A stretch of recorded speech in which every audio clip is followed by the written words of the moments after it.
I'm just gonna go live. I don't care if I don't know where Mike is. I don't care anymore. Not my fault. I'm here. I do my job. Hello, everybody. Hello, chat. We're gonna get started here, maybe. Mike said he's getting ready to come on the podcast in Slack, so I'm not too worried.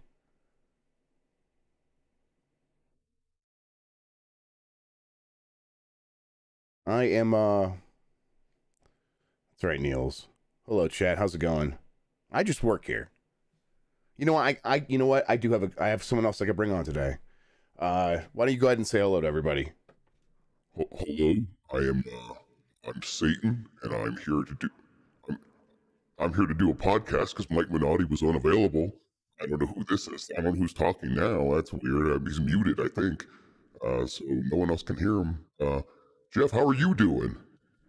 Thanks for asking, Satan. I'm doing good. Mike's here, and he doesn't like it. Hello, Mike. No, I don't. We can't have. I'm a good Catholic boy. We can't have Satan on our show. Well, the power of Mike does not compel me, I have to say. Oh my God. I'll tell you what. What? Tell you what. I did not. I don't have the. I don't have the rundown really. We're just gonna read these things off of Discord today. Hell yeah, let's do it. What's fun? Is there any news? Let's raw dog it. It's raw. Yeah, Getting raw dog. It's getting raw dog. I would like to get news prepped at least if that happened. What was the date? All right, that. Put in my games real quick. Yeah. Here's this thing. How's everyone doing? Yeah, I'm here. He's here, everybody. I was always here. The real Mike Minotti was inside you all along. That's Oh no. You don't like that. Oh, why? Mm-hmm. I'll stop now. You better. You having fun? What is your Switch game of the year? Is the topic. Questions. Yeah. So questions and topic things just going to be read intermingled today, which also means you can do super chats as one whole thing at the end. So there you go. Oh, you start playing Death's Door. I just downloaded it this morning. I woke up early this morning. I was on the eShop. I'm like, it's on sale. I'll just get it because I actually never asked for a code, so I'm like, I'm not gonna bother him about it now. Right, it's on sale. I might have I might have a spicy take on it. I don't know. All right. Stay tuned for that though. Maybe everyone won't be mad at me. I guess I should have just waited to hear this, and I'd have been like, that lets me off the hook. Nope. All right, whatever, $15. Yeah, I guess I haven't been playing much then. I just started playing Bowser's Fury again. That's what I did this week. That sounds good. We'll talk right. about the cat shines though. Yes, I'm still deathly afraid to do so. All right, what do we need? I have stream elements here. I have the rundown. I have to check the music. Hey, you guys hear me? That looks good. All right, Mike, I'm good to go whenever you are. Yeah, 1 second. I'm just getting a couple of news things. There's not much news. I'll tell you that right now. No problem. Yeah. It turns out.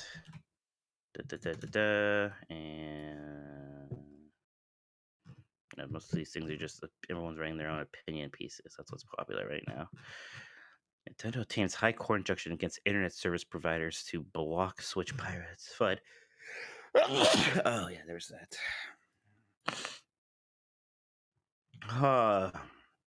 Jeff, I feel like I haven't talked to you in a while, and it's been probably only like 5 days. How do you feel? You were sick yesterday. Yeah, I was starting to feel better yesterday. Definitely feeling better today. Definitely still have bit of the sniffles, bit of a sneezums. The sneezums. The sneeskies, and then coughing a little bit and stuff. But it was never too terrible. It was just enough to be like, I'm just gonna like rest today. And then but like everyone in my family was sick though. That's the thing. Like everybody got sick. Right. We're almost there. Just another kid cold kind of thing. Yes, exactly. Yeah, I think they just brought home one more cold before the holidays were starting, and then we all just kind of got it at the same time. You know, the symptoms just similar enough to COVID to scare you. Yes, exactly. Right. And this one's like definitely like it was like, oh, you know, it doesn't seem too much like COVID, but then it was like, oh wait, this one's apparently Omicron is exactly like all this stuff, but doesn't look like it. Looks like it was just a cold, which is nice. You're a cold. Well, I'm very contagious. People always say that about me. It's true. Hello, everybody. Hello, everyone. Let me fix the cameras. Oh, you're gonna talk to the internet? First, I was like, "What's that?" Yeah. Here, wait. Yes, this is good, child. Buy time for me.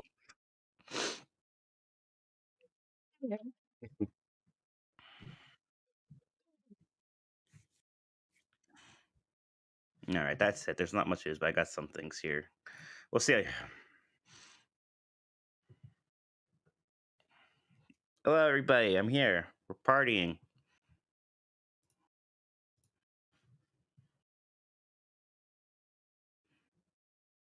She is a better podcaster than her father already. I agree with this. She said more substance in that babble than Jeff has said in years. Okay, we can at least scroll Discord up to the top of all the bullshit. Mick has no taste. That's rude.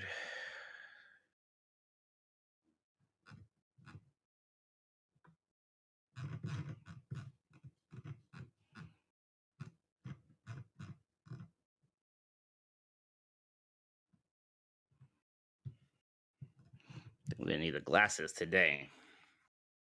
There we go. There we go. Oh, how's this year almost over? How has that happened? Like, did you get turned up last night? What the fuck was that? Oh, that's right. I did tweet. I think I just tweet Garfield legs lasagnes. Yeah, I think I actually had my I had like my Christmas party with all of my friends over last night, and it turns out that at some point I got drunk and tweeted about Garfield. I think I did it. I think I was like when I was in the bathroom, so I was alone with my thoughts for the first time in 5 hours, and I thought that tweet, and it made me laugh a lot. And I want you to know that while I was sitting, with my ass aimed at the toilet, I thought that was the funniest thing in the world. Garfield likes lasagnes. I came in when the first thing I heard was ass aiming at the toilet, and that was very funny. Yeah.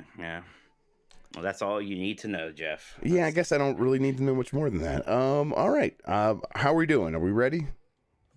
We are ready. Let's get going here. Okay. Countdown, music, and then Mikey time. Countdown, music, and then woof time. All right, here we go. Right, don't worry. I won't forget my woofs. All right, there's the button. There's the music. 5, 4, 3. Hey, you guys hear me? Start cheering now! Yeah, let's get this over with. Yeah.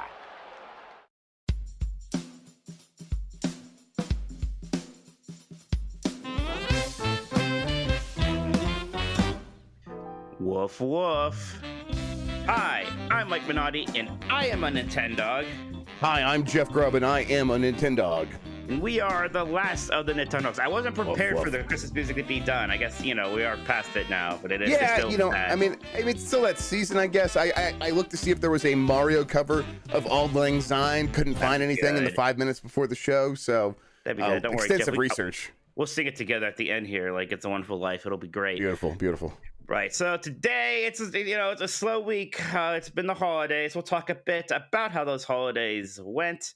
We got a little bit of news here, and we actually asked everybody what their Switch game of the year is. And I will ask Jeff this as well. So that will be a good time. But Jeff, how was your holiday?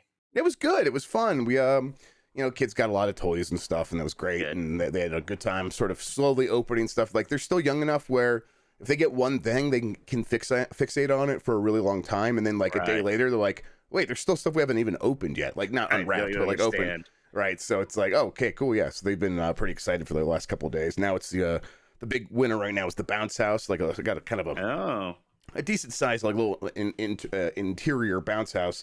And it's inflated right over there. It works just like an air mattress, and they've been playing on that thing a ton. So They love to jump on furniture, and this is my attempt to sort of divert them. I bet it lasts for like another day or two, and then they're back on the bet soon furniture. they'll be missing that feel of like the not quite so bouncy furniture. Exactly.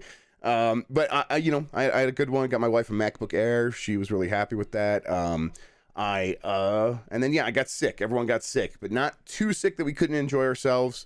Lots of runny noses and stuff like that, but feeling much better today. That's where I'm at right now. How about you, Mike? Yeah, it was very good. My brother AJ, he commissioned a piece of art of me and his Final Fantasy 14 characters, so that was really exciting. So that made me really happy. That's fun. I got an air fryer, so that's good. Right. But it was really nice. It was fun watching all the kids. I got most of my nieces and nephews got Switches this year, so I got each of them a game. Oh, cool. So That's always good. I was excited. Right. And I was like, they actually all reacted pretty well, but like the one reacted was really excited about it. I got her Captain Toad. Oh, good. She watched her dad play, so she was really excited, and she just walked around everywhere, like holding the box with her the entire rest of the day. Oh, that's sweet. Good. Now, this is the thing I'm wondering. My kids are still pretty young. I have multiple Switches around here. Half of them are broken. I intend to fix some of them. And start letting them use them as their Switches, but they're not super interested in that right now. Right now, if they're going to play games, they want to do it with me. Is it like you got them the physical copies? Is that the best way to do it with all those kids? Like, it seems like a hassle to try to do with digital games. I don't know. I really just got physical copies because I wanted them to open something. Really. Okay. That's why I did that. It was for my benefit, really, so that I could watch them open the present they got from me. I don't know how much it matters for them. For Christmas, there probably is an effect there with, like opening it and seeing it. And they understood. I like the 3DS used to do the thing where you could download it and then the game would stay as a little present on your screen until you clicked on it the first time. And that was great to download games and have it there on Christmas Day, and then people can digitally unwrap it or whatever. That was cute. I wish they would still do that. Yeah, that was neat. Even when I bought it for myself and I knew what it was, it still felt good. Agreed. I'm like, ooh, a little present for me. Gosh. Man, I'm a stick to 3DS. Remember Themes? Those and music on the eShop. There was a lot of good things back in the olden days on Nintendo systems. Why aren't there more themes for the Switch? There's still that section in the menu for themes. I think they're just definitely afraid of having a slow operating system like they did on the Wii U. Remember how slow the Wii U was? And I think anything that might add another millisecond to that, I think they're afraid of doing. So that's where we're at. All right. Well, we'll talk about this little bit of news we got here. We see some super chats coming in. Guys, if you have any questions for us or you want to tell us what your Switch game of the year is, you can absolutely send us a super chat and we will read on the air. If you also just want to yell at us or say whatever you want, we're here for. You could send it in a super chat and we will read it on the air. Jeff, you ready for this brief spattering of news here? Yeah, what happened? There's a little bit of stuff, right? What happened? There's a little bit of things. Nintendo has obtained a high court injunction against internet service providers to block Switch pirates. Jeff, this just kind of goes back to what you've been saying recently about how Nintendo of America is more of a law firm than it is a publisher. Yep, definitely. This is their job. This is what they're here for. And if they're not doing this, what are they doing? I get that. They market games. They localize games. But Nintendo, Company Limited, NCL in Japan, they're real interested in having Nintendo of America around. Is get in with the politicians, get into the courts, and do something about this. Do something, because if you could do something in America, it'll make a big difference. And this is something that they could easily this could make a big difference, because I've definitely lived in houses with many people before when I was younger where this sort of thing started happening with movies, and I would be the internet would be in my name, and I would get emails like, hey, you just downloaded Euro Trip or something. I'd be like, well, I did what now? And and it's like DMCA means we're going to warn you about this. If you get caught doing it again, there's going to be other stuff. But the person that owns the rights to this movie saw you doing this and they're mad about it. And it's like, okay, if Nintendo could kind of have a similar thing happen with Switch games, it could be the kind of thing that could scare a lot, especially if there's just young kids at their parents' house doing this stuff and the parents get emails about this stuff. It's the kind of thing that could maybe have a bit of a chilling effect. Overall, it's not going to stop piracy. There's just no way to do that. But any sort of small little chill they can put on this is going to help. What's piracy even like on a Switch? You don't hear about it too much. I think the last time I heard about the was games when are everyone selling got so mad well, at right? Kotaku, right? Yeah. Everyone thought that Kotaku was going to tank all of Metroid Dread sales or something. Right. is it even that? Is it? I feel like 3DS probably had a worse piracy problem than Switch. Wasn't it relatively easy? I mean, I broke a 3DS later for funsies, so if I was able to do it, that seems like a bad sign. Yeah, and there at the end, the 3DS got to a point where it was so simple. There's at this point in its life cycle, there's no point not to do it with the 3DS. The Switch, I think you still need to have that original run of Switch models. I think that's I think that's required still, at least to do everything. That's probably not right at this point, but a lot of it is also there's a Switch emulator on PC, and so Right. that people could play these games on PC. You need a pretty decent PC, but those things are the hardware for that stuff is everywhere now. So I think they're worried about that as much as they're worried about actually people natively hacking the Switch to get games on there or whatever. And that's what Hermetic Kotaku about too. Yes, exactly. That was the Metroid Dread thing. Yes, that was the Metroid Dread thing. Oh, my nose is itchy, Jeff. Gosh. I mean, what does that mean? Does that mean someone's talking bad about you, or you're about to lose money? I can't remember what all the old wives' tales. Somebody's looking at my nudes somewhere. Yeah, someone's looking at your nudes somewhere. That's always what the old wives' tale was. You're right. My bad. That's what's happening with that. Jeff, during Christmas, Nintendo eShop had a lot of outages again. I mean, this seems to happen every year, but it looks like it was another big problem this year. People complaining online, no one can get on switching. I mean, is there anything Nintendo can really do about this, or do they just have to accept that Christmas is going to be a bit of a mess for people trying to connect to? I mean, I'm sure there's something they could do. It doesn't happen to everybody, right? But it's probably the kind of thing where the amount of money it would take to fix it for like these couple of days is maybe not worth it, because the rest of the year it is going to just work just fine, and it's kind of like it's just a balancing act of cost versus benefit, and the benefit they might see from it is probably just not that worth it. The thing with as we go more and more digital, as more people are like, hey, I'm more comfortable buying games over the eShop, Christmas Day is still going to be the biggest day for that. And so Nintendo probably would see a pretty significant gain in revenue if people could buy games that day. Like, people, they're like, oh yeah, I just got this thing, I'm really excited about it, I'm going to spend a ton of money. And if they have to wait a couple days, maybe they lose some of that momentum. Maybe they lose some of that steam. Maybe they go out and start buying used games instead and they satiate that desire. So I think Nintendo would probably benefit somewhat from doing this, but whether or not they see it that way, I don't know. Mm-hmm. So let's talk about that big Square Enix delay that everyone was talking about. Dragon Quest X Offline, which is actually going to come to Switch, but not in America. But it's been delayed till summer 2022. This doesn't even have an English version, Jeff. But really, I'll be serious here. I know it's not Nintendo. I do want to talk to you a little bit about Final Fantasy 16. Let's pretend that they're going to release a secret. Let's pretend, yeah. Final Fantasy 16 version of it for Switch at some point. What did you think about that? He promised that there would be an update by the end of the year. So good on him for at least still saying something. I know a lot of people just you mentioned that, and I remember us be like, this like maybe on GamesBeat Decides last week or something like that, and we were both like, well, obviously that's not going to happen now. So at least he kept his word on giving some more information. It's not the news that people wanted to hear, although I think it's the news people were probably rightfully assuming at this point. Sure.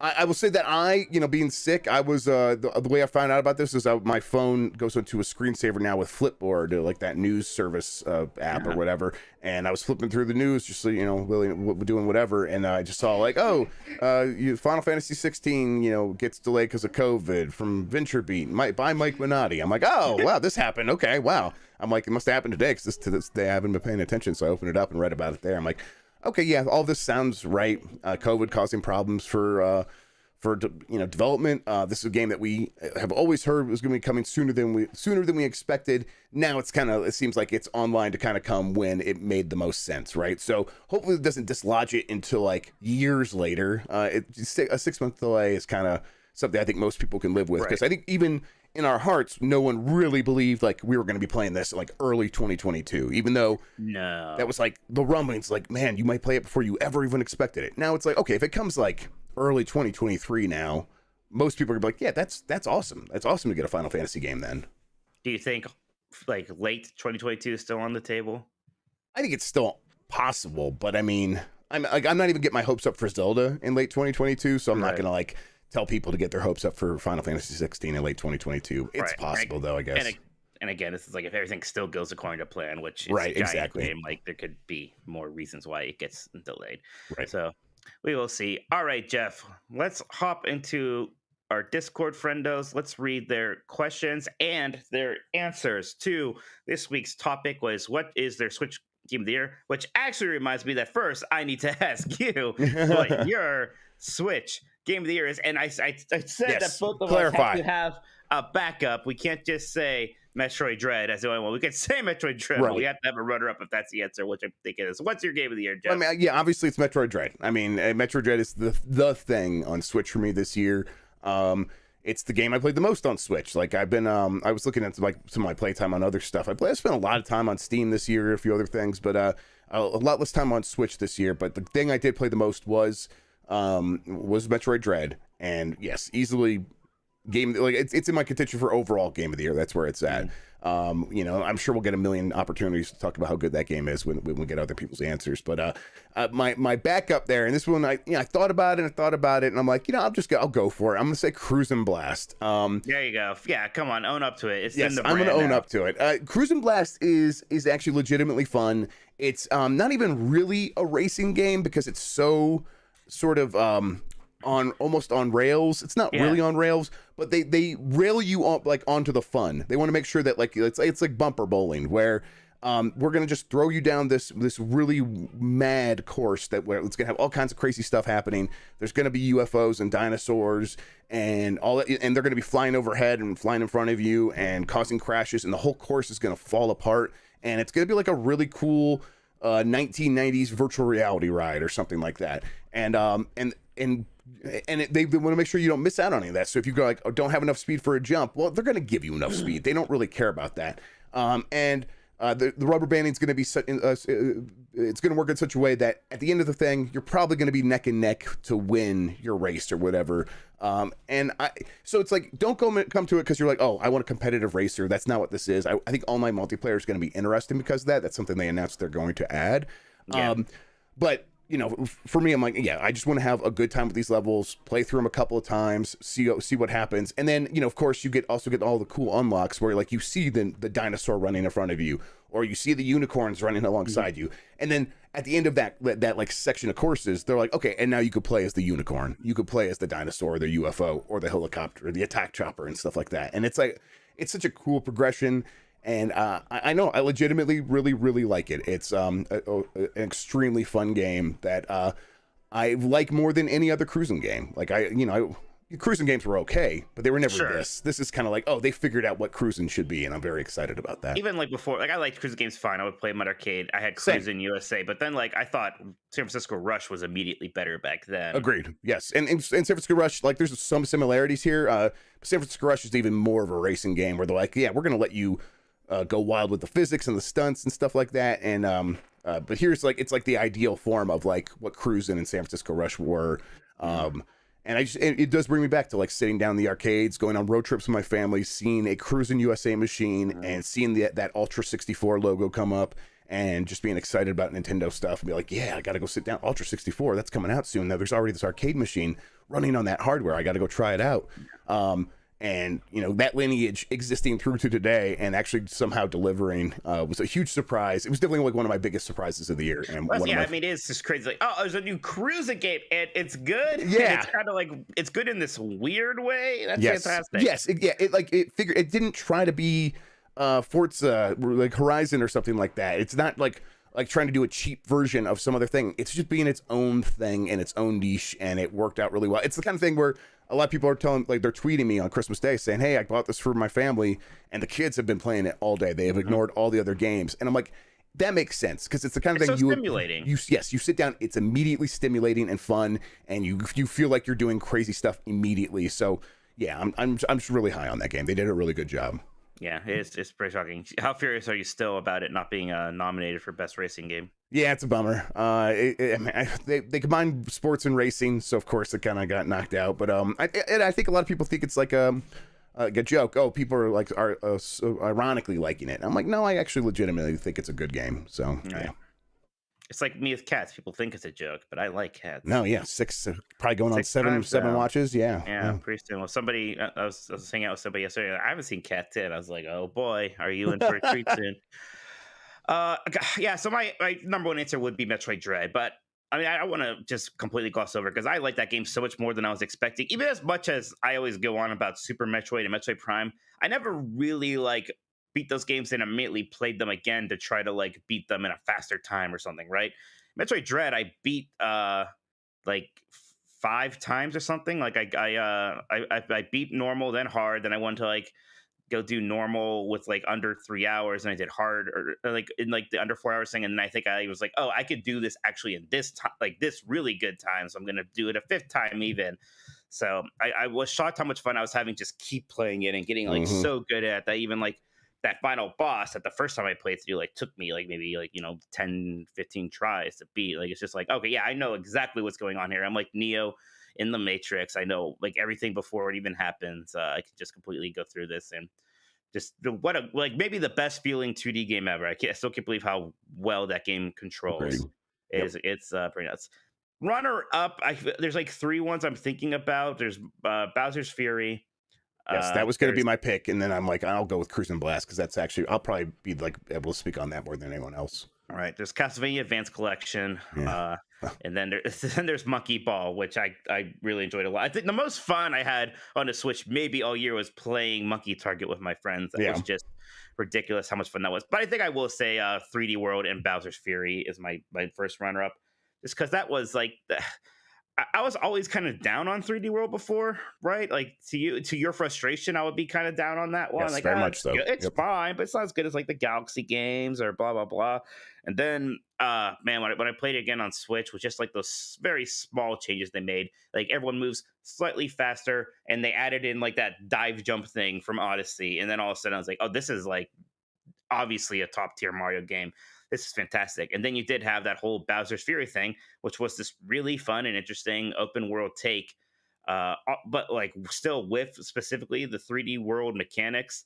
That was a lot of fun. That was definitely the best add-on any like Nintendo ports are right? Like all sometimes they always try to do something to make the ports a little like the new funky mode, right? Right, yeah. New mini games in like a Mario release on Game Boy Advance or something like that, and you're like, you try them a couple times, it's like, okay, I'm just gonna go back to the real game that they're re-releasing here. And this was a substantial experiment that they are like giving us a chance to try before they actually figure out what the next generation of Mario games is going to be. It's awesome. Yeah, it's super fun. So that whole package was great. So we'll call that my main runner up. All right, now that I referenced Matrix and some people are talking about chat, Jeff, did you see Matrix 4? Yes. The Resurrections? Yeah. I think it's both pretty bad and pretty good. I think the parts where it falls apart is anytime it tries to be an action movie. It's not a very good action movie, and therefore it actually makes it kind of a boring watch. But I've really enjoyed thinking about it, and I'm at a point in my life where I maybe appreciate that even more. But I'm not going to go recommend this to people. I think most people would be pretty disappointed in it. It just happened to hit me where I'm like, oh, there's a lot of meat to chew on for me. Where I think that there's a lot of, I mean, it's a Matrix movie. They always are very. They have a ton of subtext. They're all subtext, and they don't stick to just like one little thread throughout. They're like, no, we're gonna throw in so many ideas. This movie's gonna have so many like ideas that it's gonna throw in and then abandon, more so than other movies even have ideas in the first place.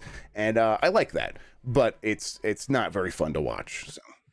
Wow, Jeff, come on! This isn't a movie podcast. Shut the hell up! Wow. There we go. After I ask you, but all right. Let's see what our community is up to with their game of the years and their questions. First up, Turbo Sean said, "My favorite Switch game this year was Metroid Dread, but hey, you guys already know how great that game is. So instead, shout out to one of my runner-ups, Mario Party Superstars. I almost did that one too. It's a good game, actually. I like it a lot, actually." Yeah. It kind of feels like this game shouldn't exist. Not only is it the series return to the classic style of Mario Party using faithful remakes of beloved boards and minigames, it has online functionality that is shockingly great. That is true. That's probably the best online game experience I ever had on my Switch. Was somehow true. Mario Party. They got it figured out. It feels very un-Nintendo product in the best way possible. I think ND Cube deserves more credit for making not just a game people have wanted for years, but basically the perfect Mario Party game. I've been having an absolute blast playing it with friends since it came out, and probably will for a long time. Yeah, I was pretty shocked how much I like this. I kind of just thought I was over Mario Party in general, but it turns out that I am a nostalgic piece of shit. And you release one that's like those older games that I like, and I will be all on board. Yeah, I'm trying to think like we have to do GamesBeat Decides on New Year's Eve, right? But earlier in the day. I might stream something and I'm like, maybe I'll see if I can get some people to play some Super Mario Party with me. That'd be a fun way to ring in the new year, safe in my basement. So yeah, maybe I'm just ready to play some more of that game. I've had a lot of fun with it. Mm-hmm. Giselle says, I'm cheating a little bit because I played it on Xbox, but Death's Door is my Switch game of the year. Gave me that old Link to the Past feel I've been missing from Zelda for a long time. All right, should I talk about Death's Door now because I've been playing it? Yeah, let's do it. It's kind of boring. Yeah, that's my problem too. I started it so many times and I've been bored, Mike. I don't. What are we doing wrong? It's got to be us, I think. Like, right? It's got to be us. I mean, yeah, it has to be. I know. I feel bad. I feel like it's been a while where everyone's into a game, and I tried. I was just like, I don't think I like this. Like, not this Returnal, I guess. I don't know. I'm trying to push through a little bit more. Like, I'm not that far into it, but I feel like I'm far enough. It's like I feel like there's a surprisingly large amount of empty space. Then you fight like a couple enemies. And it's weird because it feels like the game is Dark Souls-esque, but it doesn't have the mechanics of that. Like, when I died, I was expecting it to be like, well, go get your, currency back. And it was just like, oh, no, you still have that. I was like, oh, okay. All right, then. And then it's like, kind of like, okay, then what are we doing here? Like, I'm like, yeah. I don't know. I feel like I'm missing something. Guess just keep fighting. Yeah, I feel like I'm missing something too. It's like, you don't have much of a moveset. You just, you swing your sword. So it's just the boss fights are fine, but they are very dark. Again, everyone's getting mad comparing games to Dark Souls, but yeah, get over it. Every time I compare games to Dark Souls or Breath of the Wild, it's like, I can't believe we compare games to the most influential games that came out in the last 20 years. Games, if you've ever talked to any game developer, the games that they always talk about as well. Yeah. Like, that's all they talk about is the Dark Souls and Breath of the Wild. Yeah. Right, but like, it's like, all right, so let's just, it's more about dodging than attacking. I get it. It's like we've had some good top-down action games in recent years. Like, and I know obviously it's very much like Hades, but Hades is so fun. It's so exciting. And even like Bastion, like Bastion, I felt like was more like, let's go a little bit. I don't know. Maybe I'm just a spastic loser and I need more stimulation than Death's Door is giving me, and I'm a bad person. I'll try to play a bit more of it, but yeah, people seem to really like it, but I don't know. I might be on the this is overrated side of things. We'll see what you think about it. Yeah, I'll play more, but I've played like the first hour a couple times now, but I got it on Switch, and I'll try to spend a little bit more time with it too. Literally, the last few nights I've been playing it, and like kind of by the end, I'm like, why am I still playing? No. I want to go back to playing Shinobi 3 or Gunstar Heroes or something. All right. Anyway, I'm sure that it's a fine game. I'm glad that you liked it. Me and Jeff are clearly the losers here. Cranchus McBasketball says, my Switch game of the year is without a doubt Metroid Dread. Not only because I want Samus to choke me out, step on me, and stomp on my nuts, but also because of the amazing gameplay and level design. The game overtook Hitman 3 as game of the year for me. All right, everybody. I thought that I did this whole waifu husbando thing last week so you can all get it out of your system. I think what we found is there's no such thing as like satiating the thirst. You only are fanning the flames. That's all we've done here. I made a terrible mistake. I forgot Hitman 3 is like available on the Switch. Like, you could just actually buy it, like stream it. So that's my real game of the year on Switch. I probably wouldn't play a cloud one. Cloud version on Switch. No, I wouldn't do that either. Jamie H1224 says, my Switch game of the year goes to No More Heroes 3.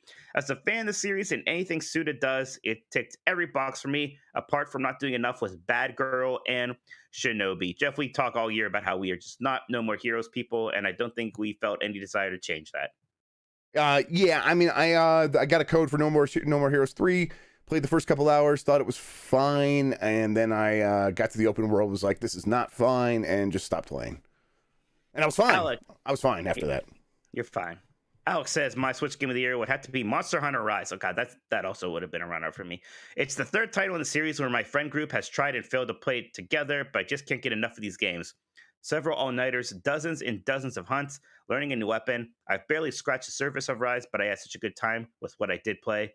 Plus, it has Xenorg. God, I don't know how to say this. And this monster's name, Xenogra, the lightning wolf monster, which has been my favorite for over a decade at this point.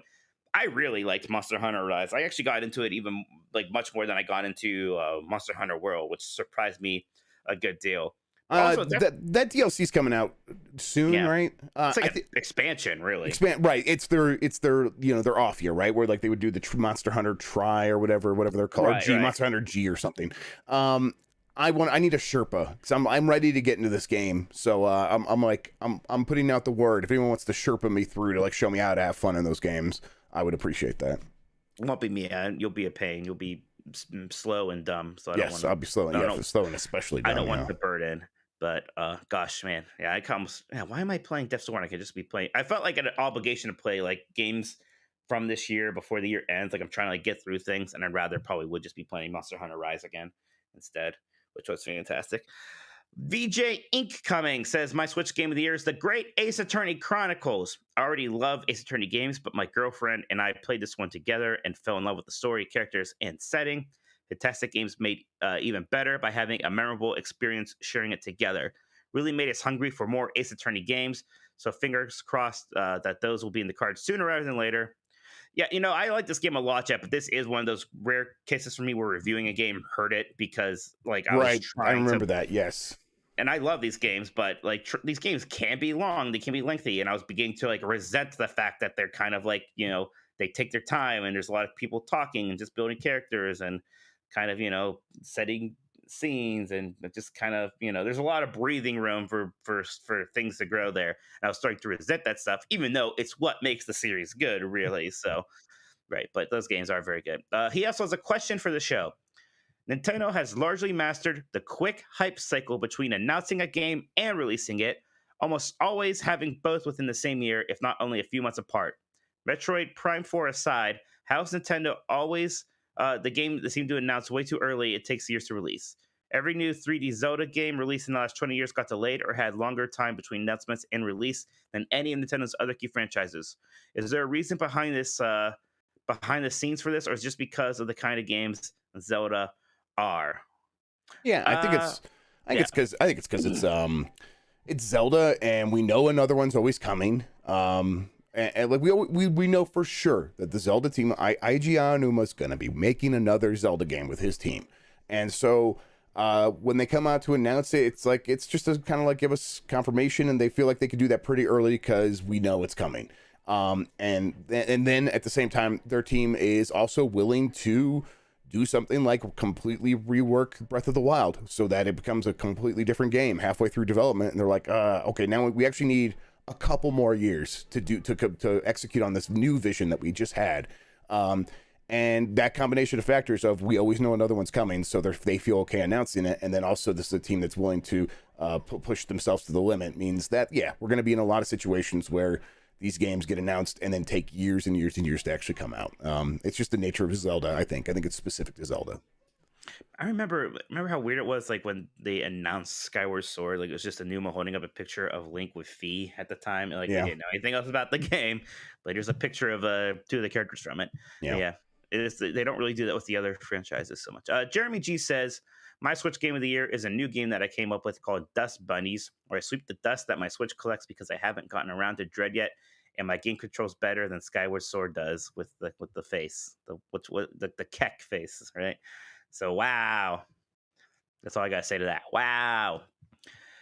Jayden says my Switch game of the year is Super Mario 3D World plus Bowser's Fury. 3D World has been my go-to for my siblings now, and Bowser's Fury was just a really fun expansion to play. I agree with that. Just don't tell anybody how many cat shines are in it. Yep, good game. Anderson64 says Switch game of the year for me was No More Heroes 3. That's a second for No More Heroes. But that love the payoff to the series. Combat was fun, and I found the rough edges to be sort of endearing. Yeah, Jeff, you love rough edges, right? You should love No More Heroes. Oh my God. Yeah, I do love rough edges, just not that kind of rough. Yeah, not those kind. Yep. He had a question for the show. When do you expect the first Direct for 2022? I know there was a lot of panic in 2021 when it didn't happen until late February. That's right. That was last year when everyone was really freaking out about there not being a Direct for a while, wasn't it? Oh, was that last year? Yeah. I'm like, 2021 and 2020 feel exactly the same to me now. So I remember there was I think it had to be in early 2020 now when the first time when I was like, hey, yeah, here's when it's coming. I think that was in March. So maybe it was, a year later than and that was a Direct Mini. That's right. So yeah, I expect a similar kind of panic. We'll get one in like February, probably again, I expect. Anderson also has a Mike specific question. What was the key to your fantasy football success? I made the final two, and it was largely because of Josh Allen and Cooper Kupp.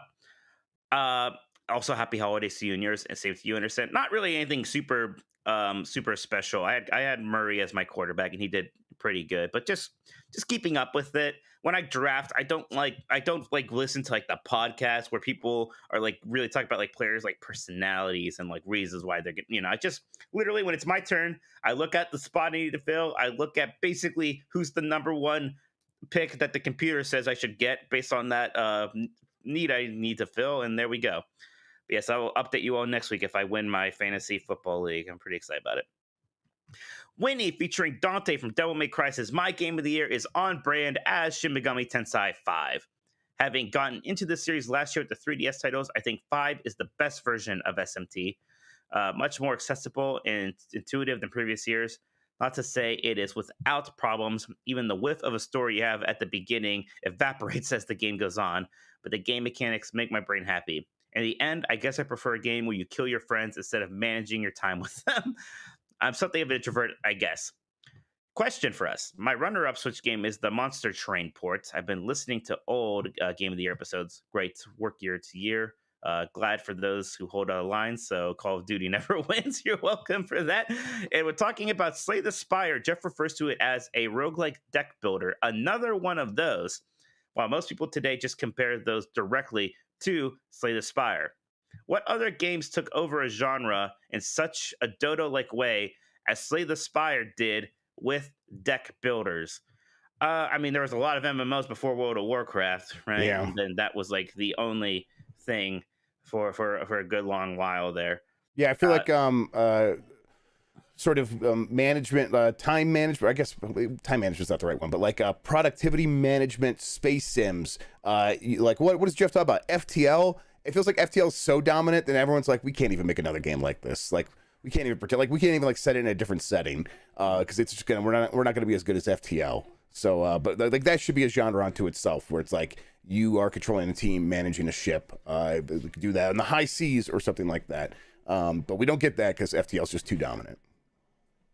Pinball Jr. says, my Switch game of the year is Monster Hunter Stories 2, an excellent sequel that shows what improvements the recent Pokemon games could use. The Hawaiian setting giving me what I wanted from Sun and Moon while looking amazing. Hope this team gets to make something else before third game. I'd love to see them bring back Breath of Fire. I have also actually heard surprisingly good things about Monster Hunter Stories 2. Maybe some people really like it. It's like I've seen it on Game of the Year lists. Yeah. So good on that. And then Schaefer says, my Switch game of the year is Monster Hunter Rise. Man, good year for Monster Hunter, huh? It's a great version of the same formula, but with a bunch of great fun new movement options and some really cool new moves for each weapon type. And it's just an incredible amount of fun to play around with. While it may not have had the most content at launch, they added a bunch of stuff after. And in a game about hunting big monsters, it's more fun than ever to hunt the big monsters. They got the big monster hunting part right, which is important, it turns out. Napper says, my Switch game of the year has to be Bowser's Fury. It might be a little short, and Bowser can be annoying if he pops up in the middle of a platforming section, but that didn't stop me from collecting every cat shine and getting excited about the future of 3D Mario games. Jeff, are we going to hear about the future of 3D Mario games in 2022? Yes. I have no idea, but I'm just going to say, we have to hear what that team is doing, right? Right. Yeah. I mean, I guess, they couldn't have taken that whole team to make Bowser's Fury, so it's not like they're completely reloading, right? I think they had to have been like, figuring out what was really next and whether or not it's that Donkey Kong game or something else. I just want to see it. I want to see what they're doing. Excuse me. Moonlight 150 says, my Switch game of the year is Shin Megami Tensei 5, being the heartless person that I am. Persona without the heart was right up my alley, but for real, I spend most of my time on my Switch during the dead hours of work, so turn-based RPGs are perfect for me because I can pick up and put down as need be while at work. Plus, with how long they are, I definitely get my money's worth, as I only play a couple hours a night. Plus, the gameplay is just fun. The story characters were a little meh, though. Runner-ups being the point-and-click murder mystery visual novels, the Famicom Detective Club remakes that came out this year. Another set of easy pickup and put down games. I didn't touch those Famicom Detective Club things. Maybe someday. But Let's see. Wildfire Alex says Switch Game of the Year for me was No More Heroes 3. Outstanding entry in the franchise and a long time coming. The long wait was worth it. Jeff, how do you feel about our community seeming to like No More Heroes 3 more than like Ratchet and Clank Rift Apart? I think it's something that we must have brought upon ourselves. It's some sort of cosmic punishment for something we've done Right. bad. Before I do realize that Ratchet and Clank isn't an option here, but just look, this is Right. a crossover Yeah, topic. yeah, with our other show. when you lick your finger and put it up to the air to try to feel which way the wind's blowing, it definitely feels like it's blowing away from Ratchet and Clank. So, yeah, weird. I mean, listen, I know No More Heroes has its fans. I get it. I do not begrudge them their perversions. Go ahead, do what you got to do. Benji Pop says my Switch Game of the Year is Mario Party Superstars. Honestly, didn't find myself playing my Switch much this year, and a lot of my favorites, like Death's Door, were released elsewhere first. But Mario Party Superstars surprisingly gets so much right. Sure, it's using maps and minigames already created, but we've seen Nintendo whiff on a gimme before. Not to mention, this might be the best example of Switch Online done right. I've never had issues with lag or not registering my button mashing, and I've never been disconnected. Yeah, once again, why is this the game with the good online play? I during my game I actually quit it out because I'm an old man, and so we were only 5 turns in, everyone's freaking out like Jeff broke the whole thing, he's gonna be left out for this 2-hour stream. Right, you assume the worst, it's Nintendo. Yeah, you assume there's no way it's gonna let me back in, and after the turn was over, it just slid me right back in. I just kept going, and there was no issue. It was incredible. So although the AI did get a star while I was off, and so Dan Riker was very mad about that, and said it didn't count because the AI did it and I didn't. So was that the only star you got? No, I got more than that, and it didn't make a difference in the end anyhow. But he was very clear that it did not count. Rumham says my Switch Game of the Year was definitely Metroid Dread. And if I must pick a second, it's probably Monster Hunter Rise. Looking back, there weren't that many Switch exclusives this year. Rise was my first game in the series, and it was a lot of fun, although a little overly complicated with how in-depth the systems were. And just to throw in a third, probably Shin Megami Tensei 5. I feel self-conscious saying that name now. Tensei. I have to tell myself rhymes with Sensei. Shin Megami Tensei 5. Persona without the heart just means less anime cringe and not dating high schoolers. That's a fair enough. Good way of putting it. Yeah, fair enough. Not dating high schoolers. That's true. Yep. Screaming feature, not Madden. a bug. Screaming Madden says my Switch Game of the Year is without a doubt Metroid Dread.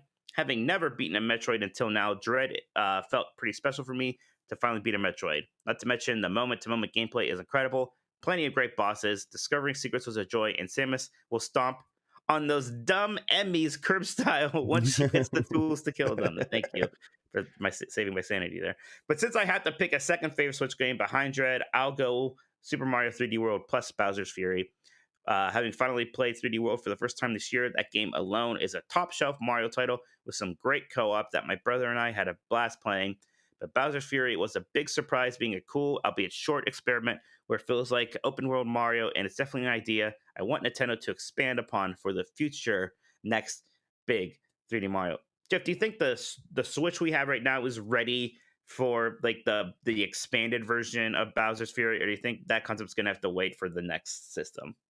No, I think they'll figure it out. I think they'll make it in such a way that it's that it can fit on this Switch, and all of the sort of bombast and impressive stuff will happen on in the art and in all the variety and stuff like that. And you'll be like, it won't be like this massive open world, but it'll just have so much stuff in it and so much stuff happening, you won't even notice that.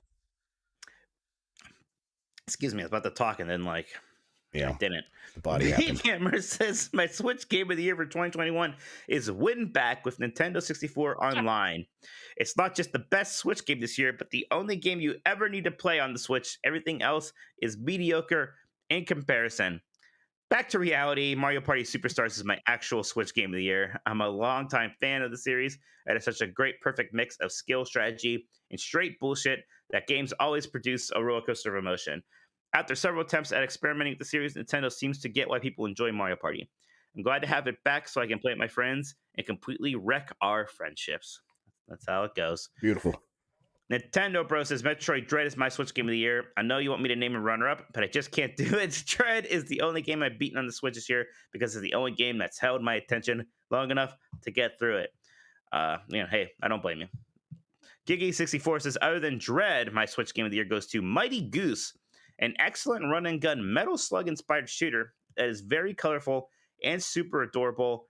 It'll probably get lost in the end of the year shuffle on a lot of lists. So if you're done playing all the heavy hitters from 2021, this throwback is one of the best in the genre. Plus, there is a dedicated honk button. What more can you ask for? Is this a real game? Mighty Goose, a Metal Slug thing? I have to look at that. I feel like I've seen the name and I've like saw some positive buzz for it, but I did not register it because I'm like, Mighty Goose, that sounds like a weird name. And I always like, you know this about me, I always judge books by their cover, judge games by their name. The Medium, 10 out of 10. Never played it. But hearing that it's like Metal Slug, I'm like, oh, I could go for something like that. So I'll check it out next time I get a chance. Charles says the only game I played on my Switch this year was Dread. I feel I am letting the Nintendogs down. Plus some classic emulation, but we don't talk about that. Oh, you can talk about that emulation. That's okay. We've done a lot of that too. You're not laying down. Dread is more than enough. You are always enough. Schwa218 says, my Switch game of the year is an oldie but a goodie. I couldn't believe how much fun I had with Quake Remaster on a mobile platform. Gosh, that was good. The fluid gameplay and resurgence of a fast-paced arena shooter hit the spot until Halo Infinite release. I miss online FPS, which were all about pick up and play versus grinding, probably because I'm bad at them. Quake brought that back in spades with an awesome control scheme to boot. It may not be the best Switch game of 2021. Bowser's Fury fills that role for me, but it was my favorite. Congrats to Bethesda and smaller teams like Night Dive and MVG for putting out such a pristine port. Man, I'm glad he brought up Quake because that was fantastic to play on the Switch. I enjoyed that a lot. It's kind of like a miracle that game like plays so well on a Switch. It's really, really weird. And Night Dive and MVG really deserve credit for paying such close attention to the Switch and giving it that extra love that it needs to play something like that in a good way. Mm-hmm. Nick Turbo says, not really a game, but I have to say Sora coming to Smash was the highlight of the Switch this year for me. It made me more interested in playing Smash than I had been in years. That was pretty exciting. Like, even like, I always thought like, oh, maybe Sora will come, but I didn't expect it to be as kind of interesting as it was. Like, it really did feel like this hype moment. And it made Jeff upset, which was even better. Still mad about it. Yeah, I know, you can't even sleep. Lacian says, since I can't get new games when they come out, my game of the year is Hades. I got it on sale this year and sucked in a lot of hours into it. Hey, look, Hades could just be like my Switch game of the year again. Also, that game is fantastic. Like, even though like I basically did everything in it, I still almost want to go back and play it again.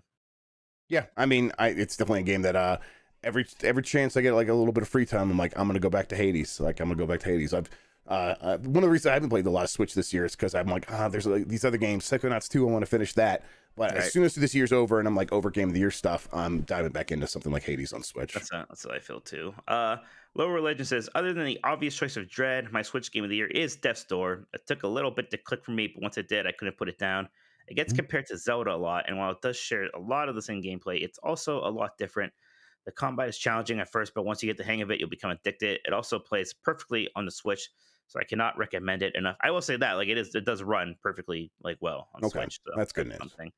Like, you know, there's load times which are becoming like annoying to me just because Nintendo's the only platform where I have those that much anymore. But otherwise, it is fine. Creaky Leg says, hey boys, finally gonna use my producer privilege to answer this week's question. Hope you both are full of RBs and enjoying some downtime before the new year. My Switch game of the year would have to be Bowser's Fury. I was able to play it with my wife, which was great because she's not super into platformers. I cheesed it to get max lives in World 1-2, so she wouldn't feel bad for dying all the time either. She's gotten really good at them now, so it's a very special game because of that. Also, I got a dear friend of mine, a Turbo Man, for Christmas, and he is coming up to visit soon, so I can live my dream of being Howard if he actually remembered to get Jamie the toy. Unfortunately, it's not the Spanish-speaking version, which I would have happily paid extra for. Happy New Year, and please, Atlas, let us Switch and Xbox peasants enjoy at least one mainline Persona game. I got a shirt for Christmas that says it's Turbo time, so that was exciting. Jedi Moss 4 says, other than Dread, another Switch game that stood out in 2021 as a runner-up is Skyward Sword HD. This is the first time Skyward Sword HD got any love here. The remastered treatment and the smart quality of life changes allow me to appreciate what they were trying to do with Skyward Sword, and it's nowhere near as bad as people made it out to be since 2021. Yeah, Skyward Sword was always good. I even liked it back on the Wii, and I think this port is very good. Jedi Moss also has a question. Should we be concerned that Square Enix is seemingly dumping a bunch of games around the same time in March? Final Fantasy Origins, Triangle Strategy, Godfall, and Chocobo GP are all coming in March. Is Triangle Strategy really coming out in March? That's interesting. I mean, That sounds right. Yeah. yeah. Isn't Godfall the game that's what's Godfall? Godfall is the one from that was published by Randy Pitchford, right? Right. Square Enix is involved in that. I don't think Square Enix is involved in that. Maybe yeah. Maybe he's thinking something else. Yeah. Maybe he's thinking Forspoken. When's Forspoken come out? Yeah, like springtime, right? It's coming out. I thought that was coming out in April though, but maybe it's coming out in March. Yeah. So I don't know. I feel like Triangle Strategy is March 4th. That's pretty quick. No, Forspoken's May. Yeah. That's strange. That Triangle. I want to be. I guess I don't know. I feel like I want to be excited about Triangle Strategy, but I just can't do it because Babylon's Fall is probably what. Yeah, that's right. Babylon's Fall is probably what they're thinking of. I was thinking of the Platinum game. Okay, yeah, Babylon's Fall. Well, we'll see what that one does. But that game does look like Godfall, to be completely fair. So I understand his confusion. It's just into fiscal year stuff. Them just trying to make sure they get stuff out this fiscal year, right? That's all it is. Don't worry. You'll be fine. I can't believe I'm gonna have to review Final Fantasy Origins in like 3 months. Oh my god. I mean, Jeff, just as long as the soundtrack is all Limp Bizkit all the time. Oh god, Jeff, that's it for what we got from the Discord community. What are our super chats up to? Yeah, we got some from the chat. People have been sending in their answers. If anyone else wants to send them in, the super chats are open. Feel free to do so. But let's scroll back here. Go through. Let's see. Major Blazer says game of the year is most definitely Metroid Dread. My sleeper hit is Shin Megami Tensei 5. Tensei 5. It's weird to say Tensei 5. I almost didn't get it, but I'm glad I did. It oozes personality, just not heart. I added that last part. Thrak has a question here. Any news on level 5? Hoping for a new Layton. I wonder if they might go back to the roots on Layton, because they released a Layton game with like the Lady Layton earlier this generation, right? And are they gonna Ghostbusters it? Are they gonna go back to just like the original guy Layton now? Yeah, I wonder if they'll do that. I feel people actually like the Lady Layton one, or I think they do too. I just don't know if it's like if it's sold as well. And I just wonder if like people are like, oh, well, this is my own bias. You know how I am with like characters not being in the sequel with Donkey Kong Country 2 and Metal Gear Solid 2. This is just probably my own thing, and other people don't care about this, and I'm the weirdo. Afro Ahmed, my Switch game of the year is Hollow Knight. The gameplay, art style, music, and lore made it easy to sink 50 plus hours into, and its story and NPCs have more depth and complexity than they are given credit for. That was another game I thought about just playing instead of Death's Door. While I was playing Death's Door, it's like I bought that thing last night. I'm like, man, I should have forced myself to play more Hollow Knight first, and then rewarded myself by buying a new game. But it was like, it's on sale. I'll just buy it now, and then I'll probably go play Hollow Knight. Let's see. Afro Ahmed followed up with Chrono Trigger is in the top 10 of TV Asashi's poll for favorite video games in Japan. In 2022, the year we get Chrono Trigger on Switch, or should I give up hope? I wouldn't be surprised if that game just one day pops up on Switch as like, you could buy it now for $30, and here's like the FMV that we cut out of the Super Nintendo version. There's no way they're just gonna throw it into the Nintendo Switch Online library. Yeah, did you see that TV Asashi thing? I did, and I was gonna I was gonna ask you about it, and I completely slipped my mind. I'm glad someone brought it up. What stuck as you want to bring it up? What stuck out to you? Well, number 1 was Breath of the Wild, which I thought was interesting, if I remember correctly. And then yes, I remember number 2 was Dragon Quest V, which was also interesting because that's a game we didn't even get till I think the DS port was the first time we got that one. Like, I played that recently and enjoyed it a lot, but I would never consider it like this. I would never think of it as my second favorite game of all time, but we kind of, we weren't there when it happened. I can see, again, it's Japan. Dragon Quest is the biggest thing in the world. I can see that. So I thought it was interesting. But yeah, there was just a ton of Final Fantasy and Dragon Quest all over the list. Like, I think, for people, Nintendogs that might be interested in Animal Crossing New Horizons, number 4. Number 5, do you remember what number 5 was, Mike? What was it? Splatoon 2. That's pretty surprising, huh? I think other people are more surprised than I am. I am well aware of Japan's insane love for Splatoon. I think what you're seeing here is there's this isn't just young people voting or just old people voting, but I think the young people push Splatoon to the top of this list. Well, Splatoon there are 2, some recency biases there with like some newer games. Like I'm not that Breath of yeah, the Wild but then deserves like to be number the one. Legend of Zelda 1 is like number 52 on the list, and I think in a lot of like lists that just wouldn't show up at all. So, and that's not young people. That's got to be like the older audience there coming in to vote. The Us's. The Us's, yes. Yes. Okay, I'll say the most surprising game on the list, and this is actually just might be like me watching you play it and realizing I never gave this game a fair shake and really should go play it. Number 76, Kirby's Air Ride. Man, I was enjoying that a lot, but I'm surprised that they, like in Japan, like, oh yeah, that's great. That game absolutely deserves a sequel, like a second take on it, because it is just very good. It's one ahead of Mario Kart Wii, and the only Mario Kart ahead of it is Super Mario Kart at number 12. I mean, okay, so like number 11 is Pokemon Diamond and Pearl, and then like number like 14 is Pokemon Sword and Shield. Yeah, Pokemon Sword and Shield is not the 14th greatest game of all time. I don't care who you are. That's fair. But number 13, Undertale. Yeah, well, Japan loves Undertale. Undertale, right? Yes, they love Undertale. They love Splatoon. 8-4 did a good job of getting that game out there. Number 16, Kingdom Hearts 2. Well, that's just wrong. That's just wrong. Nice to see Suikoden 2 on there. Like that would never probably get this nearly is like that high. this is like a really that's what I mean. This is a wild list. The Suikoden 2 number 19, and then Minecraft number 20.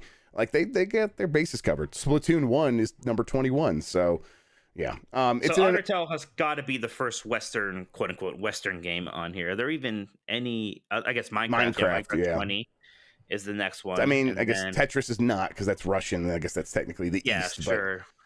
Yeah, and then man, see, everyone's always like, "Oh, Final Fantasy 6 is actually not that popular in Japan, and that's why we don't get remakes." But here it is at 33, like above Final Fantasy 5, which people like lie to me and say is more popular in Japan, and it seems to be like the only other Final Fantasies ahead of it on here. Final Fantasy 7 is number 3, and then 10 is 9. Yeah, then Final Fantasy 6 is the next one, like as I would have guessed, to be honest. So I'm not going to listen to those people anymore. I think that's just false and bad information.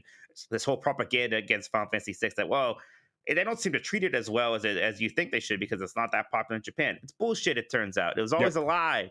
It was a lie. There was Super Donkey Kong. That's Donkey Kong Country, right? That must be Donkey Kong Country. And that's I had no idea it was just called Super Donkey Kong. That's number funny. 57. Yeah. That's okay. So yeah, I mean, we don't have to go on and on. I guess Ghost of Tsushima is a Western game. That's on there as well. So, but of course, it makes sense. But yes, they love that game in Japan as well. So yeah, pretty interesting list if you want to look at that TV Asahi list of the 100 favorite games of all and time. Like they like this was like a 3-hour TV special. The host of Game Center CX, Shinya Arino, who is like the main character in that retro game challenge that I like for DS. They hosted it, and then Miyamoto did a tweet. He took over the Nintendo account to say, "Hey, thank you everybody for voting for us," and like that just means a lot. And we're gonna try to do our best to make more games. So it's like I think they took this to heart. So that's pretty cool. All right, Mike, I have more questions here. Let me get back to Stream Elements. Let's see. We got the Chrono Trigger here from Afro Ahmed. Green Thumbs. Metroid Dread is my game of the year, of course. Honorable mentions to Skyward Sword HD, Famicom Detective Club. WarioWare is one that I wanted to actually mention at some point, and they bring it up. I like that game, even though it's not the best WarioWare game. I still really liked it. They also mentioned Big Brain Academy, Cruisin' Blast, and Pac-Man 99. Pac-Man 99, first mention of that one. There you go. That's fun. I think here's the last one, I believe. Uriel Delgado, Switch Game of the Year, Metroid, and for indie games, Eastward. Eastward's one I haven't touched at all, but people seem to like that game. But I don't know if I'm going to get around to it before the end of the year. I'm kind of burnt out on people's indie game recommendations after sleeping through Death's Door. I don't know. We'll see.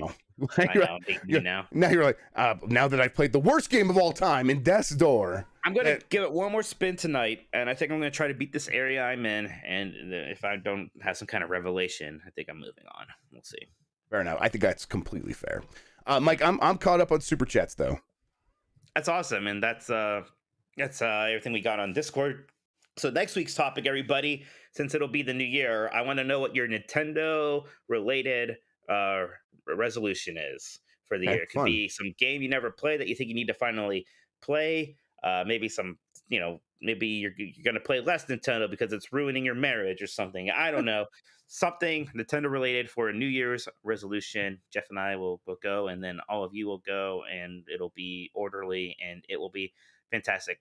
Jeff, I have whined and complained about Death's Door enough. What have you been playing? Anything you want to talk about? Not much. I was downloading some games this morning. I was gonna play some. I played a little bit more Bowser's Fury. It's been like most of the year since I played it, and I'm like, oh, it's time to go back. But then I was also like eyeing Metroid Dread and stuff.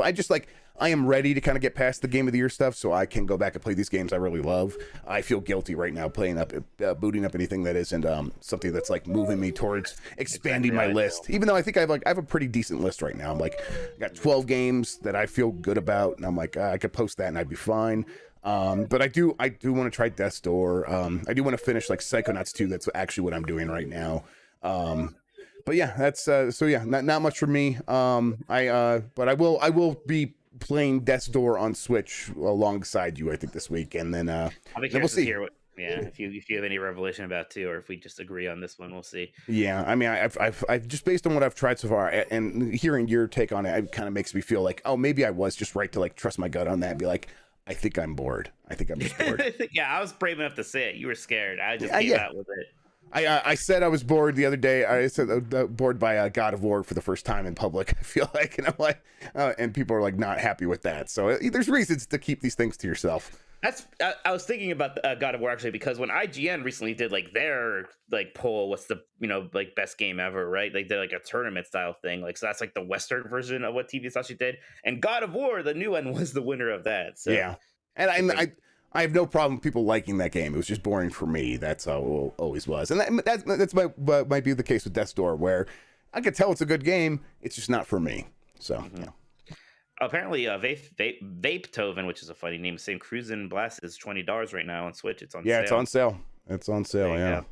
Did you get Saints Row 3 on Switch when it was like $2 randomly, like on sale? I had it from before, so I was wondering why it was so high on the list. I was looking this morning. I woke up really early looking at the charts, and I was like, oh, I want to see what games are like came out this year. Maybe I'll look at the top charts. Maybe that's a good way to see what was on there. And I'm like, number 2, Saints Row the Third. I'm like, what the hell is happening here? I mean, like, this port came out a while ago. It must be really on sale, but it just says purchased, so I couldn't see what the price was. So it was like $2. That makes sense. It's like incredibly cheap, yeah. And it's a fine port. It's a good way to play that. It's 30 frames per second and stuff, so it's not the best, but it's fine. Was it even 3 or was it 4? Actually, I think it was 4, wasn't it? I can't even get it straight. The one I saw on the chart, I think was Saints Row the Third, I think. So I can't remember anymore. Yeah, whatever. Doesn't matter. Yeah. They're both good. Guys, other than Death's Door, I've been kind of just playing more Game Boy games of different types, just kind of swapping amongst things on that analog pocket, which has been fun. Yeah. A little Tetris DX here, a little Pokemon Puzzle Challenge, which is fantastic. That's great stuff. I even used the Game Gear adapter for the first time and played Sonic the Hedgehog 2 on the Game Gear, which was fun. More nostalgic than I thought. Like, I remember much more of that game than I thought I did. How does that game look on there? I bet that game looks pretty like decent, because like on the that Game Gear screen was so blurry and LCD-y. Yes. It was bad. It looks very nice. Yeah, you're right. No, it's very crisp. It looks good. It controls really well. I was always impressed by how well those 8-bit Sonic games control. The only problem with the Game Gear versions is that the resolution is rough. Like, you often do just like, you can't see what's coming. No, it's it just needs to be a roller coaster ride. Yeah, right. I felt that way about 16-bit Sonic and those Game Gear ones. I definitely was like, oh, this is actually kind of unplayable, but it's cool. Back then, it was just like a novelty to have a game that looked that cool and that colorful on that Game Gear screen. Even though in motion it wasn't great, it was still just so cool to have. Playing Game Gear games, though, is almost just making me wish I was playing Sega Master games, because Sega Master System games, because a lot of times they're the same games, but with a better resolution, because they were Sega Master. Well, I mean, listen, I want to see what core development's going to be like on that analog pocket, because we should be able to get Sega Master System no problem up and running with cores as long as the development's there, but we just got to see what the scene's going to be like. So. Yeah. I mean, I kind of wish that the way that like Valve is like seeding the Steam Deck to all these developers, I wish that Analog would have sent the Pocket out to FPGA core developers like months ago, so that we would be ready right now. But hey, whatever, it's gonna be a nice treat whenever those things do start coming. Jeff, I think we got one more super chat in. Why don't we read that and we can start getting out of here? Yes, from Radu Pericol Tignas. Okay. Radu Pericol Tiganasis. They just retracted their message. Maybe they don't want us to read it. I'm and then how do we emulate those people? My game of 2021 was Great Ace Attorney. What a banger! I think that's the part we could read because it's not very yeah, we're good there. Controversial. Well, yeah. I don't think what he thought. I think if he was worried that was controversial, not really. It's fine. But thank you, Rod. Yeah. In case you don't, in case there's like maybe he like works at Nintendo or something. And he's like, what am I saying? What am I doing? I think he wants us to read. I think he just thought he was one to remove it for the chat. So don't worry. Oh, okay. All right. So yeah, all these nut jobs asking for a Switch follow-up. Then how would we emulate those games on PC? Radu! No, bad Radu. Oh, get out of here. Oh, we can't do that. Shame. Nintendo will go bankrupt. Shame. Way to go, you're Radu. You're Nintendo jail with us now. Hey, I'm Satan, and I approve of this message. You know, Shut up, Satan. It's going to be coming up on like a year since I got us in Nintendo jail with the whole Mario thing. I wonder if we're going to get out of that. Come here. Can you ask your question to the microphone? No. What is a Radu? It's a bad person who steals video games. You wouldn't steal a car, would you, Emmy? Okay. Yes, you wouldn't. Okay, very good girl. All right, Mike, I got nothing else this episode. We should probably wrap this up. Yeah, I'm shocked we got as much out of this as we did. So. Yeah, it was fun. Everyone, I hope you have a safe New Year. I do plan to stream some games, I think, on New Year's Eve. So come hang out with me on Twitch. Sounds good. All right, oh, hey, don't forget, so giveaways on our Discord channel, discord.gg/GameMess. On the Last Nintendogs channel, I'm giving away a bunch of Shin Megami Tensei 5 stuff and also a box limited run copy of Scott Pilgrim vs. the World. On the GamesBeat The Sides channel, I'm giving away the collector's edition of Final Fantasy 14 Endwalker. I think Jeff still needs to post his Game & Watches. We won't pick winners of that until the end of the week at the latest, so there's still time to enter that. You want to say bye? Bye, everybody. Yeah, thanks for watching Jeff Grubb on GamesBeat or on Twitter, whatever. It's very distracting. We're going to get out of here. Bye, everybody. Bye. Addy.